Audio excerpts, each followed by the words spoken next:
ചെന്നൈയിൽ ഈ വിമാനം അടിയന്തരമായി ലാൻഡിംഗ് നടത്തിയെന്നുള്ള വാർത്തയിൽ കെ.സി. വേണുഗോപാൽ ഉൾപ്പെടെയുള്ള ആളുകൾ വിശ്വസിക്കുന്ന ഒരു കാര്യം തെറ്റാണെന്നാണ് എയർ ഇന്ത്യ പറയുന്നത്. അവിടെ ഒരു വിമാനവുമായി കൂട്ടിയിടിക്കാൻ ഉള്ള ശ്രമം ഉണ്ടായതുകൊണ്ടാണ് ആകാശത്ത് കുറച്ചു നേരം ചുറ്റേണ്ടി വന്നത് എന്ന രീതിയിലുള്ള അവകാശവാദം തെറ്റാണെന്നാണ് ഇപ്പോൾ എയർ ഇന്ത്യ പറയുന്നത്. റൺവേയിൽ ഒരു വിമാനം ഉണ്ടായിരുന്നില്ല എന്നാണ് പറയുന്നത്.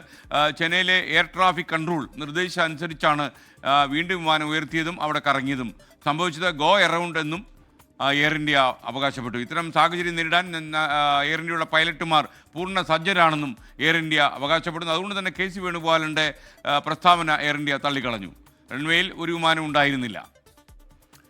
കുടുക്കാൻ ശ്രമിച്ചവർക്കെതിരെ വൈകാരിക പ്രതികരണവുമായി ഡോക്ടർ ഹാരിസ് ഹസൻ. വെള്ളി നാണയങ്ങൾക്ക് വേണ്ടി സഹപ്രവർത്തകനെ മരണത്തിലേക്ക് വരെ എത്തിക്കാൻ ശ്രമിച്ചവരുണ്ടെന്നാണ് KGMCTA ഗ്രൂപ്പിൽ ഡോക്ടർ ഹാരിസ് ഹസൻ്റെ കുറിപ്പ്.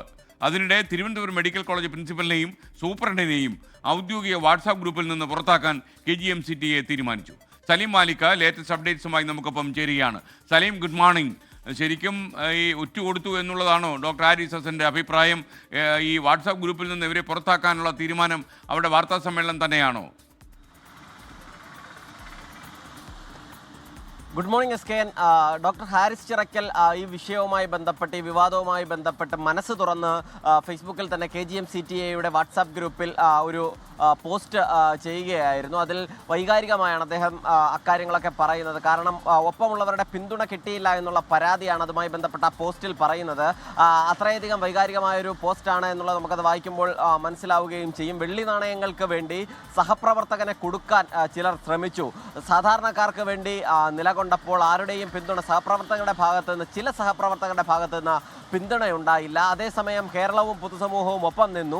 എന്നിട്ടും തൻ്റെ ഒപ്പമുണ്ടായിരുന്നവർ കൂടെ നിന്നില്ല എന്നതുൾപ്പെടെയുള്ള വൈകാരികമായ കുറിപ്പാണ് അദ്ദേഹം പങ്കുവച്ചിരിക്കുന്നത്. മാത്രമല്ല, കാലം അവർക്ക് മാപ്പ് നൽകട്ടെ എന്നുകൂടി ഡോക്ടർ ഹാരിസ് ചിറക്കൽ പറയുകയും ചെയ്യുന്നുണ്ട്. അങ്ങനെ ഈ വിവാദവുമായി ബന്ധപ്പെട്ട വലിയ വിഷമങ്ങളിലൂടെ കടന്നുപോയപ്പോൾ ഡോക്ടർ ഹാരിസ് ചിറക്കൽ കടന്നുപോയതിൻ്റെ പിന്നാലെയാണ് കഴിഞ്ഞ ദിവസം ഈ കുറിപ്പ് പങ്കുവയ്ക്കുന്നത്. ഇപ്പോൾ ഹാരിസ് ചിറക്കലുമായി ബന്ധപ്പെട്ടുള്ള വിഷയങ്ങളിൽ സർക്കാരും ഒരു അനുനയ നീക്കത്തിൻ്റെ പാതയിലാണ്. ഹാരിസ് ചിറക്കലിനെതിരെ കൂടുതൽ നടപടികൾ ഉണ്ടാവില്ല എന്നൊരു സൂചനയൊക്കെ വരുന്നതിനിടയിലാണ് ഇത്തരത്തിൽ മാധ്യമങ്ങളോടും ഇനി സംസാരിക്കാനില്ലെന്നൊരു നിലപാടെടുത്തതിന് പിന്നാലെ ഇത്തരത്തിലൊരു വാട്സാപ്പ് സന്ദേശം പുറത്തു വരുന്നത്. അതിനിടയിലാണ് KGMCTAയുടെ വാട്സാപ്പ് ഗ്രൂപ്പിൽ നിന്നും പ്രിൻസിപ്പളിനെയും സൂപ്രണ്ടിനെയും പുറത്താക്കാനുള്ള തീരുമാനം. KGMCTAയുടെ തന്നെ ഭാരവാഹികളാണ് വാട്സാപ്പിൽ കഴിഞ്ഞ ശനിയാഴ്ച, അതായത് ഈ വിവാദ വാർത്താ സമ്മേളനത്തിന് ശേഷം ഈ സന്ദേശം പങ്കുവച്ചത്. ഔദ്യോഗിക സ്ഥാനങ്ങളിൽ ഇരിക്കുന്നവർ ഇത്തരത്തിലുള്ള ഗ്രൂപ്പിൽ തുടരുന്നത് ശരിയല്ല, സ്ഥാനം ഒഴിഞ്ഞതിന് ശേഷം വീണ്ടും ഗ്രൂപ്പിൽ ചേർക്കാം എന്നതുൾപ്പെടെയുള്ളതാണ് സന്ദേശം. അതുകൊണ്ട് വീണ്ടും ഇതുമായി ബന്ധപ്പെട്ടവരെ ഈ ഗ്രൂപ്പിൽ നിന്ന് പുറത്താക്കുക എന്നുള്ള നിലയിലേക്കും കാര്യങ്ങൾ പോവുകയാണ്. SKN. സലീം മാലിക്, കൈവഴുതി പോയൊരു വാർത്താ സമ്മേളനമായിരുന്നു അന്ന് നടന്നത്.